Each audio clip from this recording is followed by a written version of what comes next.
నమస్తే folks, welcome to my channel. Folks, జీవితం ఒక ప్రయాణం. అందులో ఎన్నో సమస్యలు, ఎన్నో సంతోషాలు, ఎన్నో బాధలు, ఎన్నో పరిచయాలు అన్నీ కలిస్తేనే మన జీవితం. అసలు నేను ఈ మాట చెప్పడానికి గల కారణం కమీడియన్ రోబో శంకర్ విషయమే. సినిమా ఇండస్ట్రీలో వరుసగా విషాదాలు చోటు చేసుకుంటున్నాయి. ఒక ఘటన మరొక ముందే మరో ఘటన అన్నట్లు వరుసగా సినిమా నటీనటులు మరణించడంతో సినీ అభిమానులు తీవ్ర ఆందోళనకి గురవుతున్నారు. ఇక తాజాగా తమిళ్లో నేనేరా మహేష్, విశ్వాసం, పులి, మాయ, సింగం 3, మారి 1 and 2, త్రిష లేదా నయనతార లాంటి ఎన్నో సినిమాల్లో కమీడియన్గా యాక్ట్ చేసి తనకంటూ ప్రత్యేక గుర్తింపుని తెచ్చుకున్న రోబో శంకర్ సెప్టెంబర్ 18న ఒక సినిమా షూటింగ్లో ఉన్నప్పుడు ఉన్నట్టుండి స్పృహ తప్పి కింద పడిపోవడంతో ఆ సినిమా యూనిట్ రోబో శంకర్ని హుటాహుటిగా హాస్పిటల్కి తరలించారు. ఇక అలా ఐసీయూలో ట్రీట్మెంట్ ఇస్తున్న క్రమంలోనే రోబో శంకర్ తన 47 ఏళ్ల వయసులో మరణించడంతో అభిమానులంతా ఒక్కసారిగా షాక్కి గురయ్యారు. అసలు రోబో శంకర్ హఠాత్ మరణానికి గల కారణాలేంటి? ఇతని తీరని కోరికేంటి? తన కూతురు పెళ్లి టాక్ ఆఫ్ ద టౌన్గా ఎందుకు మారింది? రోబో శంకర్ ఫ్యామిలీ బ్యాక్గ్రౌండ్ ఏంటి? ఇతని నెట్వర్త్ ఎంత అనే నమ్మలేని నిజాన్ని ఈ వీడియోలో చెప్పడానికి నేను ప్రయత్నిస్తాను. మీరు మాత్రం ఈ వీడియోని పూర్తిగా చూడండి. ఎన్నో టీ రుచులతో మీరు అలసిపోయి ఉంటారు. అందుకే మీకోసం బేబర్ చాక్లెట్ ని తీసుకొస్తున్నాం. ఇది రుచికి రుచి, ఆరోగ్యానికి ఆరోగ్యం. ఇందులో ఉండే ఫ్లవనాయిడ్లు రక్తనాళాలని వృద్ధి చేసి గుండె ఆరోగ్యాన్ని పెంచుతుంది. చాక్లెట్ టీ తాగడం ద్వారా ఒంట్లో కొవ్వు పెరగడాన్ని నియంత్రిస్తూ మతిమరుపుని కూడా తగ్గిస్తుంది. అమెజాన్, ఫ్లిప్కార్ట్ లో కూడా అవైలబుల్ గా ఉన్నాయి. కానీ మన వెబ్సైట్ లో ఆర్డర్ చేసుకుంటే మంచి ఆఫర్స్ ఉన్నాయి. Shankar alias Robo Shankar. ఇతను 1978 డిసెంబర్ 24న తమిళనాడులోని కుంభకోణంలో ఒక నిరుపేద కుటుంబంలో జన్మించాడు. తండ్రి షణ్ముగం, తల్లి ముత్తులక్ష్మి. ఇతనికి 3 అన్నయ్యలు కూడా ఉన్నారు. ఇక శంకర్ చిన్నప్పటి నుండి తన ఊర్లో జరిగే నాటకాలు, డాన్స్లను చూసి పెరగడం, తన అన్నయ్యలతో కలిసి సినిమాలు చూడడంతో తనకి కూడా డాన్స్ పై ఇంట్రెస్ట్ పెరుగుతూ వచ్చింది. అలా ఇతని ఆశని తెలుసుకున్న తన పెద్దన్నయ్య తనని ఒక డాన్స్ స్కూల్లో కూడా చేర్పించాడు. అలా శంకర్ ఒకవైపు డాన్స్ నేర్చుకుంటూనే మరోవైపు తన స్కూలింగ్ని శివగంగైలోని ప్రాథమిక పాఠశాలలో చదివాడు. చదువుల్లో చురుగ్గా ఉన్న రోబో శంకర్ అభినయ అనే డాన్స్ గ్రూప్లో చేరి పెళ్లిళ్ళు, రాజకీయ నాయకుల ఫంక్షన్లు, ఊర్లో జరిగే జాతరల్లో డాన్స్ చేస్తూ మంచి గుర్తింపును తెచ్చుకున్నాడు. అంతేకాకుండా తనకి స్పెషల్ రికగ్నైజేషన్ కావాలని ఒళ్ళంతా సిల్వర్ పెయింట్ ని పూసుకొని రోబోలా మాస్క్ వేసుకొని పర్ఫార్మెన్స్ అదరగొట్టడంతో తనని రోబో శంకర్ అని పిలవడం మొదలెట్టారు. అలా రోబో గెటప్లోనే 1000కి పైగా ప్రోగ్రామ్స్ ని చేయడం గమనార్హం. అంతేకాకుండా తను చిన్నప్పటి నుండి కమల్ హాసన్కి పెద్ద ఫ్యాన్ అయి ఉండడంతో తరచూ కమల్ హాసన్ వాయిస్ని మిమిక్రీ చేయగా ఇతనికి చాలామంది సోలో ప్రోగ్రామ్స్ ఇస్తూ ఎంకరేజ్ చేసేవారు. ఇదిలా ఉన్నప్పుడే మదురైలో ఒక రాజకీయ నాయకుడి పార్టీ మీటింగ్ ఉండడంతో అందులో డాన్స్ చేసేందుకు రోబో శంకర్ తన టీంతో పాటు చెన్నై నుండి రిచ్ గర్ల్స్ డాన్స్ ట్రూప్ని కూడా పిలిపించగా ఈ 2 టీములు కలిసి ఒక బస్లో ప్రయాణిస్తున్న క్రమంలోనే శంకర్ ప్రియాంక అనే డాన్సర్ని కలవడం, అలా ఆమెతో ప్రేమలో పడి తనకి ప్రపోజ్ చేయగా ఆమె షాక్కి గురై మొదట్లో తన ప్రపోజల్ని రిజెక్ట్ చేసిన రోబో శంకర్ డాన్స్ మరియు మిమిక్రీని చూసి ఇంప్రెస్ అయిన ప్రియాంక 2 రోజుల తర్వాత అతని లవ్ని యాక్సెప్ట్ చేసింది. దీంతో అప్పటి నుండి వీరిద్దరూ చట్టాపట్టాలేసుకుంటూ అనేక ప్రోగ్రామ్స్ నివ్వగా ఇద్దరి మధ్య మంచి అండర్స్టాండింగ్ రావడంతో ప్రియాంక పెళ్లికి ముందే ప్రెగ్నెంట్ అయింది. దీంతో ఎలాగైనా తనని పెళ్లి చేసుకోవాలని డిసైడ్ అయిన రోబో శంకర్ ఇంట్లో వారికి ఈ విషయం చెప్పగా డాన్సర్తో పెళ్లికి ఒప్పుకోలేదు. ఇక అలా చేసేదేమీ లేక రోబో శంకర్ తన ప్రేమ కోసం తల్లిదండ్రుల్ని కూడా వదిలేసి చెన్నైకి వెళ్లి ప్రియాంకని పెళ్లి చేసుకుని వీరిద్దరూ ఒకటయ్యారు.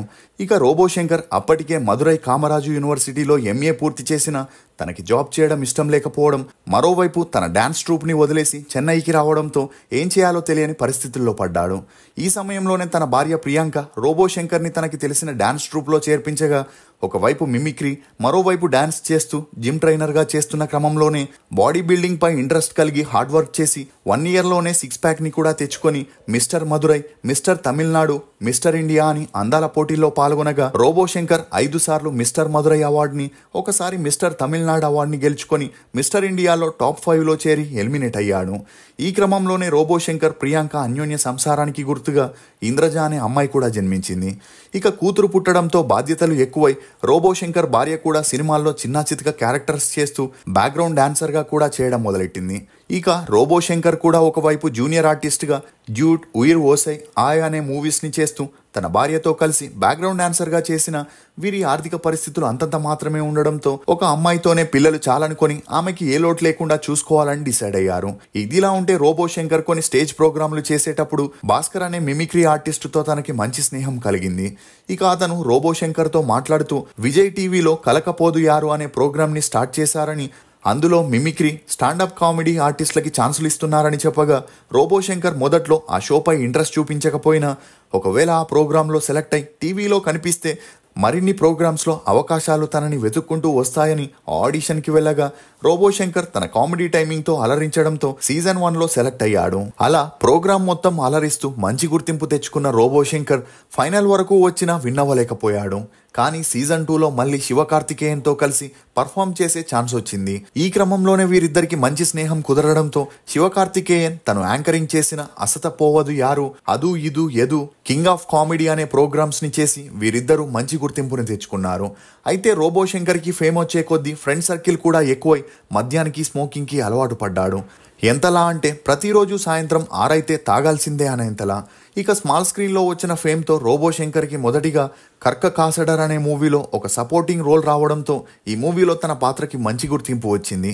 ఇదిలా ఉంటే రోబో శంకర్ చిన్నప్పటి నుండి కమల్ హాసన్కి పెద్ద ఫ్యాన్ అయి ఉండడంతో తనతో ఎలాగైనా ఒక మూవీలో యాక్ట్ చేయాలనుకునేవాడు. ఇక అలా మొదటి మూవీలో వచ్చిన గుర్తింపుతో హీరో భరత్తో కలిసి చెన్నై కాదల్, జయం రవితో దీపావళి, జీవాతో మధురై వీరన్ అనే మూవీస్లో యాక్ట్ చేస్తూ బిజీగా ఉన్న సినిమాల్లో తను చేసిన పాత్రలకి రోజుకి 2,000 నుండి 5,000 రూపాయల పేమెంట్ ఇవ్వడంతో తన దృష్టిని స్మాల్ స్క్రీన్ వైపు సారించాడు.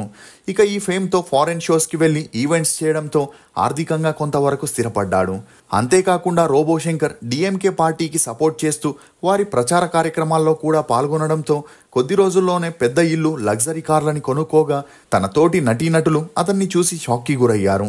అయినా అదంతా పట్టించుకోకుండా రోబో శంకర్ బిజీగా ఉండగా తమిళ ఇండస్ట్రీలో వివేక్ మనోబాల, ఢిల్లీ గణేశన్ లాంటి కమీడియన్లు హఠాత్తుగా మరణించడంతో రోబో శంకర్కి సినిమాల్లో అవకాశాలు రావడం, మంచి పేమెంట్స్ కూడా ఇవ్వడంతో రోబో శంకర్ కాదనలేక మూవీస్ని ఒప్పుకొని చేయడం మొదలెట్టాడు. అలా విజయ్ సేతుపతితో ఇదిక్కు దానే ఆశపట్టై బాలకుమార మూవీతో మంచి బ్రేక్ అందుకున్న రోబో శంకర్ టూరిస్ట్ టాకీస్ట్, రొంబ నల్ల వందాని, మారి 192, మాయా, పులి, సింగం 3 అని 80 సినిమాల్లో యాక్ట్ చేస్తూ స్టార్ కమీడియన్గా ఎదిగాడు.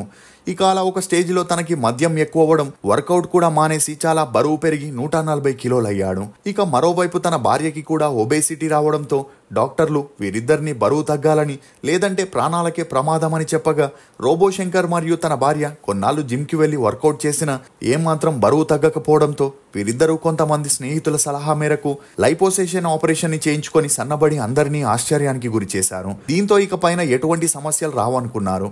కానీ రోబో శంకర్ సడన్ గా వెయిట్ లాస్ అవ్వడం, అందుకు తోడు మద్యం కూడా తీసుకోవడంతో తన లివర్ని డ్యామేజ్ చేస్తూ వచ్చింది. ఇక అలా కొన్నాళ్ళకి ఆరోగ్యం క్షీణించి హాస్పిటల్కి తీసుకెళ్లి చెక్ చేయగా డాక్టర్లు లివర్ పూర్తిగా పాడైపోయిందని, ట్రాన్స్ప్లాంటేషన్ చేసి కొత్తది మార్చాలని చెప్పడంతో భార్యాభర్తలిద్దరికీ ఆకాశం తలపై వచ్చి పడినట్లయింది. అయినా కూడా ఎలాగైనా ఈ సిచ్యువేషన్ని ఫేస్ చేయాలని డిసైడ్ అయ్యి అందుకు తనకి అన్ని విధాలుగా మ్యాచ్ అయ్యే లివర్ కూడా దొరకడంతో ట్రాన్స్ప్లాంటేషన్ చేశారు. కానీ డాక్టర్లు ఈ ట్రాన్స్ప్లాంటేషన్లో సక్సెస్ రేషియో 50-50 అని చెప్పడంతో భార్యాభర్తలిద్దరూ ఆలోచనల్లో పడ్డారు. అలా ఎప్పుడైతే లివర్ ట్రాన్స్ప్లాంటేషన్ జరిగిందో కొన్ని రోజులకి రోబో శంకర్ బాగానే ఉంటూ షూటింగ్స్లో బిజీ అయి మళ్ళీ మద్యం తీసుకోవడంతో తనకి కామెర్లు వచ్చి ఆరోగ్యం క్షీణించింది. దీంతో మళ్ళీ హాస్పిటల్లో చేర్పించగా డాక్టర్లు ఇక పైన మందు, స్మోక్ చేస్తే ప్రాణాలకే ప్రమాదమని కరాఖండిగా చెప్పడంతో రోబో శంకర్ అప్పటి నుండి మద్యం మానేయడంతో పాటు అనేక ఇంటర్వ్యూస్లో మాట్లాడుతూ మద్యం వల్ల తను చాలా కోల్పోయాడని, తనలాగా మిగిలిన వారు కాకూడదని, మద్యానికి దూరంగా ఉంటూ ఆరోగ్యంగా ఉండండి అని చెప్పడంతో అప్పట్లో ఇతని వ్యాఖ్యలు అన్ని చోట్ల హల్చలయ్యాయి. అయితే షూటింగ్స్కి వెళ్ళినప్పుడు డైట్ ఫుడ్ని మెయింటైన్ చేయలేక తనకి నచ్చిన ఫుడ్నే తినడంతో ఇతనికి ఉన్న కామెర్లు మరింత ఎక్కువై అది మళ్ళీ లివర్పై ఎఫెక్ట్ చూపించడంతో 75 కిలోలున్న రోబో శంకర్ 46 కిలోలకి తగ్గడంతో అందరూ షాక్కి గురయ్యారు. ఇక అలా మీడియా కూడా రోబో శంకర్ని ఇదే ప్రశ్న అడగగా తన హెల్త్ ఇష్యూస్ని చెప్పకుండా తను డైట్ చేస్తున్నాడని, అందుకే ఇంత వెయిట్ తగ్గానని చెప్పి మేనేజ్ చేశాడు. ఇదిలా ఉంటే రోబో శంకర్ కూతురు ఇంద్రజ కూడా తన తండ్రి చేసే మిమిక్రీ, కామెడీ సెన్స్ని చూసి పెరగడంతో ఇన్స్పైర్ అయి తను కూడా సినిమాల్లోకి రావాలనుకుంది. ఇక కూతురి ఆశని కాదనలేక సినిమాల్లో ట్రై చేసే క్రమంలోనే విజయ్ నటించిన విజిల్ మూవీలో పాండి అమ్మ అనే ఫుట్బాల్ ప్లేయర్ పాత్రలో యాక్ట్ చేసే ఛాన్స్ వచ్చింది. అలా ఈ మూవీ రిలీజ్ అయి తనకి మంచి గుర్తింపు రావడంతో తెలుగులో పాగల్ మూవీలో బేబీ పాత్ర చేయడంతో తెలుగు ఇండస్ట్రీలోకి కూడా ఎంట్రీ ఇచ్చింది. అలా కార్తీతో వీరమన్, జీవాతో అగస్య అని చేస్తూ స్మాల్ స్క్రీన్ లో సర్వైవల్ సీజన్ 1, తమిళ మిస్టర్ మిస్సెస్ చిన్నతరయ్య అనే ప్రోగ్రామ్స్ ని చేస్తూ బిజీగా ఉన్న సమయంలో తన కాలేజ్ మేట్ అయిన కార్తీక్తో ఇంద్రజకి మంచి పరిచయం పెరిగి ఆ పరిచయం కాస్త ప్రేమగా మారి వీరిద్దరూ క్లోజ్ అయ్యారు.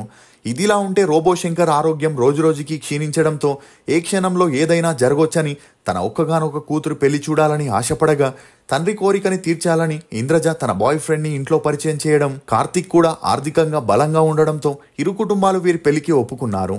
అలా 2024లో ఇప్పటి వరకు ఏ నటుడు చేయని విధంగా రోబోశంకర్ తన కూతురు పెళ్లిని గ్రాండ్ గా చేయడంతో ఇతని ఆస్తి గురించి తెలుసుకోవడానికి నెటిజన్లు ఆసక్తిని చూపించారు. అలా రోబోశంకర్ cinema, TV programmes, foreign events, political campaigns, real estate అని 100 కోట్లకి పైగా సంపాదించాడని తెలిసి అందరూ షాక్కి గురయ్యారు. ఈ క్రమంలోనే రోబోశంకర్ తన మనవరాల్ని చూడాలని, అప్పుడైనా తన ఆరోగ్యం మెరుగుపడొచ్చని చెప్పడంతో తండ్రి కోసమే ఇంద్రజ 2025లో జనవరిలో ఒక మగబిడ్డకి జన్మనివ్వడంతో రోబోశంకర్ ఆనందానికి అవధులు లేకుండా పోయాయి.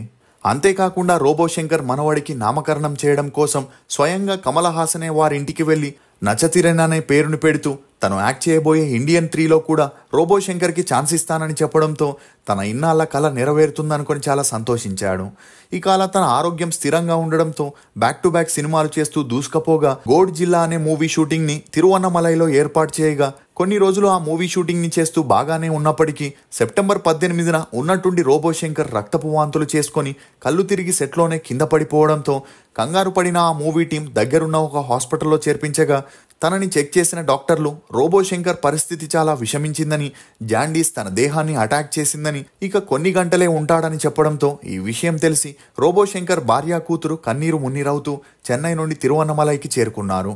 అలా వెంటనే వెంటిలేటర్పై చికిత్స అందించినప్పటికీ అది ఫలించక 2025 సెప్టెంబర్ 18న రాత్రి 10 గంటల సమయంలో హార్ట్అటాక్ వచ్చి తన 47వ ఏటకి ఈ లోకాన్ని వదిలి వెళ్ళిపోయాడు.